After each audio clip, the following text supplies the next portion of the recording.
സ്വാഗതം. എല്ലാവരും സുഖമാണെന്നുള്ളൊരു വിശ്വാസം. ഇവിടെ ഞങ്ങൾ എല്ലാവരും സുഖമായിട്ടിരിക്കുകയാണ്. അപ്പം ഇന്ന് ഞാൻ നിങ്ങളുടെ മുന്നിൽ കൊണ്ടുവരുന്ന നല്ലൊരു നാടൻ പരിപ്പ് കറിയാണ്.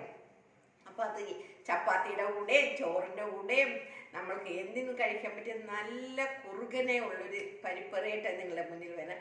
അപ്പം അതെങ്ങനെയാണ് ഞാൻ തയ്യാറാക്കുന്നത് എന്നുള്ളത് നേരെയാണ് കിച്ചണിലോട്ടാണ് പോയാലോ. അപ്പം എൻ്റെ വീഡിയോ ആദ്യമായിട്ടാണ് കാണുകയും തീർച്ചയായിട്ടും നിങ്ങൾ ഒന്ന് സബ്സ്ക്രൈബ് ചെയ്യാൻ തൊട്ടാണ് ബെല്ലൈക്കൻ ഓളൊക്കെ ഒന്ന് പ്രസ് ചെയ്തേക്കണം. ഇഷ്ടപ്പെട്ടിട്ടുണ്ടെങ്കിൽ ഒന്ന് ഷെയർ കൂടി ചെയ്തേക്കണം. അപ്പം നേരെ കിച്ചണിലോട്ട് പോകാൻ വരൂ. അപ്പം ഞാനിവിടെ ഒരു കുക്കറിൽ കുറച്ച് പരിപ്പ് തോരപ്പരിപ്പാണ് എടുത്തിരിക്കുന്നത്. കഴുകി വൃത്തിയാക്കിയിൽ കൊണ്ടുവന്ന് വെച്ചിട്ടുണ്ട്.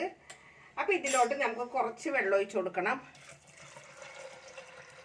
ഞാനൊരു 1.5 ഗ്ലാസ് വെള്ളം ഒഴിച്ച് കൊടുക്കുന്നുണ്ട്. ഞാൻ 1 ഗ്ലാസ് പരിപ്പാണ് ഇട്ടിരിക്കുന്നത്. അതിൽ 1.5 ഗ്ലാസ് വെള്ളം ഒഴിച്ച് കൊടുക്കുന്നുണ്ട്. ഇതിലോട്ട് ഒരു ഇടത്തരം സവാള, ഒരു 2-3 പച്ചമുളക്, കറിവേപ്പില, ഒരു പഴുത്ത തക്കാളി ഇതിലിട്ട് കൊടുത്തതിന് ശേഷം പിന്നെ ആവശ്യത്തിന് ഉപ്പിട്ട് കൊടുക്കാം. പിന്നെ ഇതിലോട്ട് ഞാനൊരു 1/4 ടീസ്പൂണോളം മഞ്ഞൾപ്പൊടി ഇട്ട് കൊടുക്കുന്നുണ്ട്. ഒരു 1/2 ടീസ്പൂണോളം കാശ്മീരി മുളക് പൊടി ഇട്ട് കൊടുക്കുന്നുണ്ട്. ഇനി ഇതെല്ലാം കൂടി നമുക്കൊന്ന് ഇളക്കിയിട്ട് ഞാൻ 2 വിസിൽ വരുത്തും. ഞാൻ അടച്ച് വെക്കട്ടെ. ഗ്യാസ് കത്തിച്ചിട്ടില്ല കേട്ടോ. അപ്പം നമുക്കൊരു ഗ്യാസൊക്കെ ഒന്ന് കത്തിച്ചിട്ട് 2 വിസിൽ.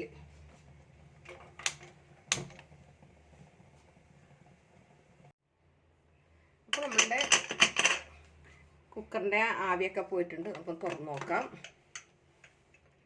അപ്പോൾ നല്ലപോലെ ഇപ്പോൾ ശരിക്കും മാറിയിട്ടില്ല കേട്ടോ. കണ്ടില്ലേ, നല്ലപോലെ വെന്തിട്ടുണ്ട്. അപ്പോൾ നമുക്കിത് ഇതിൽ നിന്ന് മാറ്റാം. ഞാനിവിടെ ഒരു പാൻ വെച്ചിട്ടുണ്ട്. നമുക്കൊന്ന് ഗ്യാസൊക്കെ ഒന്ന് കത്തിക്കാം. ഗ്യാസ് കത്തിച്ചിട്ടുണ്ട്. ഇതൊന്ന് ചൂടായിട്ട് വരട്ടെ.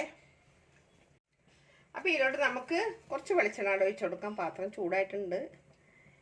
കുറച്ച് വെളിച്ചെണ്ണ.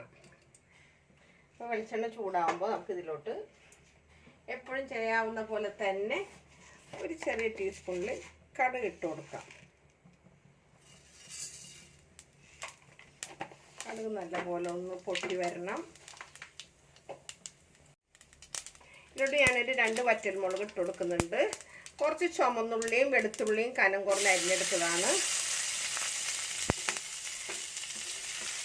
അപ്പോൾ വെളുത്തുള്ളി ഞാൻ എടുത്തിരിക്കുന്നത് ഒരു 3 അല്ലിയായിരുന്നു കേട്ടോ. അതും ഇതിലോട്ട് ഞാൻ കുറച്ച് കറിവേപ്പില കൂടി ഇട്ട് കൊടുക്കുന്നുണ്ട്. ഇത് നമ്മൾക്ക് ശരിക്കും നല്ല ചപ്പാത്തിയുടെ കൂടെയും ചോറ്, നല്ല ചൂട് ചോറിൻ്റെ കൂടെയും 2 പപ്പടമൊക്കെ ഉണ്ടെങ്കിൽ, എനിക്ക് ഇതൊക്കെ ഉണ്ടെങ്കിൽ ഒരു ഉണക്കമീൻ ഉണ്ടാവുന്നത് ഒത്തിരി ഇഷ്ടമാണ് കേട്ടോ. അല്ലെങ്കിൽ ഞാനിവിടെ ഉപ്പിലിട്ട മാങ്ങ ചമ്മന്തി ഉണ്ടാക്കി വെക്കും ഇതിൻ്റെ കൂടെ കഴിക്കാനായിട്ട്. അപ്പം ഇതൊന്ന് മൊരിഞ്ഞ് വരട്ടെ. ഇതിലോട്ട് ഞാൻ 1 ടേബിൾ സ്പൂണോളം ചില്ലി ഫ്ലേക്സ് ഇട്ട് കൊടുക്കുന്നുണ്ട്. ഇത് മെല്ലെ കിടന്നിട്ട് ഒന്ന് നല്ല പോലെ ഒന്ന് മൊരിഞ്ഞ് വരണം. അപ്പോൾ മുളകൊക്കെ നല്ല പോലെ മൊരിഞ്ഞ് ഉള്ളിയൊക്കെ ശരിക്കും മൊരിഞ്ഞിട്ടുണ്ട്. ഇതിലോട്ട് നമ്മൾക്ക് എടുത്ത് വെച്ചിരിക്കുന്ന ഈ പരിപ്പാണ് ഒഴിച്ചു കൊടുക്കാം.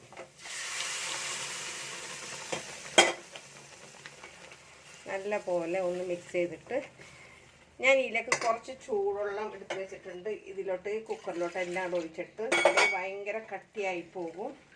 അപ്പോൾ ഈ ചൂടുവെള്ളം ഞാൻ ഈ കുക്കറിലുള്ള ഈ പരിപ്പിലേക്ക് എല്ലാം കൂടെ ഒഴിച്ചിട്ട് എല്ലാം കൂടി ഒന്ന് നല്ല പോലെ ഒന്ന് മിക്സ് ചെയ്യണം. അത്യാവശ്യം കുറുകനെ വേണം, എന്നാൽ നല്ല പോലെ വെള്ളം പോലെ ആവരുത്. എന്നാൽ ഒത്തിരി ഓവറായിട്ട് കട്ടി ആവാൻ പാടില്ല. നമ്മുടെ പരിപ്പൊക്കെ ഒരു ലേശം ഉപ്പും കൂടി വേണം കേട്ടോ. അപ്പം ഞാനൊരു തരി കൂടി ഉപ്പ് കൂടി ഇട്ട് കൊടുക്കട്ടെ. എന്നിട്ട് ഇങ്ങനെ ഒന്ന് ചൂടായി കഴിയുമ്പോൾ നമ്മളുടെ വറവൊക്കെ ഇവിടെ റെഡി ആയിട്ടുണ്ട്. നമ്മളുടെ പരിപ്പ് കറി ഇവിടെ സൂപ്പറായിട്ടുണ്ട്. ഇപ്പം എത്ര പെട്ടെന്ന് തയ്യാറാക്കാമെന്ന് അറിയാമോ ഈ പരിപ്പ് കറി. അപ്പോൾ ഞാൻ ഇതിൻ്റെ ഗ്യാസ് അങ്ങോട്ട് ഓഫ് ചെയ്യണം. അപ്പോൾ ഇന്നത്തെ ഈ റെസിപ്പി എല്ലാവർക്കും ഇഷ്ടപ്പെട്ടത് കാണുമെന്നുള്ള വിശ്വാസമുണ്ട്. അപ്പോൾ തീർച്ചയായിട്ടും ഇതെല്ലാവരും ഈ രീതിയിലും ഒന്ന് ട്രൈ ചെയ്ത് നോക്കാം. പരിപ്പറി ഉണ്ടാക്കാൻ അറിയാൻ പാടാത്തൊരു കുറവാണ്, എന്നാലും ബാച്ചിലേഴ്സിനൊക്കെ നല്ല പോലെ എളുപ്പത്തിൽ തയ്യാറാക്കാൻ പറ്റുന്ന ഒരു റെസിപ്പിയാണ്. അപ്പോൾ ഒരിക്കൽ കൂടെ നിങ്ങളോട് എല്ലാവരോടും നന്ദി പറയുന്നത് നിങ്ങളുടെ സ്വന്തം മാമിനത്താത്ത. Okay, bye, thank U.